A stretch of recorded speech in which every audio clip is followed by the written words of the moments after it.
ఈ ప్రభుత్వం దోసుకోవడమే పనిగా పెట్టుకున్నది. ఇవాళ మళ్ళా నిన్న కొత్త దుకాణం తెలిసేది ఇవాళ ఎల్ఆర్ఎస్ పేరుతో. ఎల్ఆర్ఎస్ అట మార్చి 31 వరకు ఎల్ఆర్ఎస్ కు అవకాశం ఇస్తారట. ఇవాళ ఇదే రాష్ట్ర ముఖ్యమంత్రి గాని ఉత్తమ్ కుమార్ రెడ్డి గారు గాని ఇతర మంత్రులు గతంలో బీఆర్ఎస్ పార్టీ ఎల్ఆర్ఎస్ పెట్టినప్పుడు వీళ్ళే మాట్లాడారు, మా ప్రభుత్వం అధికారంలోకి వస్తుంది, మేము ఫ్రీగా చేస్తాము, బీఆర్ఎస్ పార్టీ దోసుకుంటుంది దాచుకుంటుంది పైసలు అని చెప్పి ఇదే కాంగ్రెస్ పార్టీ నాయకులు ఇలా ఆ రోజు ఊకదప్పుడు ఉపన్యాసాలు ఇచ్చారు. ఇలా 50,000 కోట్లు వసూలు ప్రజల నుంచి వసూలు చేయడానికి, ప్రజల నుంచి దోసుకోవడానికి ఎల్ఆర్ఎస్ పేరు మీద ఇలా వీళ్ళు మళ్ళీ మాట్లాడుతున్నారు. ఆ రోజు ఇదే ముఖ్యమంత్రి గారు అన్నారు, కేసీఆర్ ఎల్ఆర్ఎస్ అన్నారు, బీఆర్ఎస్ అన్నాడు, ఇప్పుడు ఎంఆర్ఎస్ అంటున్నాడు. ఎంఆర్ఎస్ అంటే ఏంటంటే మ్యారేజ్ రెగ్యులేషన్ స్కీమ్ అట. ఇప్పుడు మేమంటున్నాం అంటే రేవంత్ రెడ్డి గారు ఎల్ఆర్ఎస్ పోయింది, బీఆర్ఎస్ పోయింది, ఎంఆర్ఎస్ కాదు ఇలా బీఆర్ఎస్ పట్టుకొస్తుంది. రేవంత్ పట్టుకొచ్చిన పట్టుకొస్తాడు. బీఆర్ఎస్ అంటే బర్త్ రెగ్యులేషన్ స్కీమ్ పట్టుకొచ్చిన పట్టుకొస్తాడు. ఇవాళ మనిషి చచ్చిపోతాడు, డెత్ రెగ్యులేషన్ కూడా పట్టుకొస్తాడు. చచ్చిపోతాడు పైసలు వసూలు చేసే పరిస్థితి వచ్చింది. ఇవాళ 1000 కోట్లు దోసుకుంటున్నారు.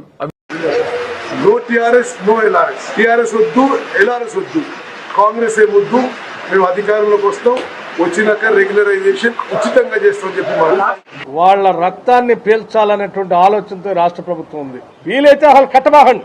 ఇబ్బడి ముబ్బడిగా మీరు తీసుకొచ్చిన అప్పులన్నింటినీ కట్టడానికి ఆ అప్పుల భారం ఈ రోజు ప్రజల మీద వేస్తా ఉన్నారు ఈ రకంగా. ఇక ఎల్ఆర్ఎస్ పేరుతోటి కొత్త మళ్ళా అంటే దోచుకోవడానికి దాచుకోవడానికి ప్రజల దగ్గర చిల్లి గవ్వలేకుండా చేయడానికి ఇదొక నాటకం. టీఆర్ఎస్ అయిపోయింది, ఎల్ఆర్ఎస్ అయిపోయింది, ఇంక ఎంఆర్ఎస్ తెస్తాడంట.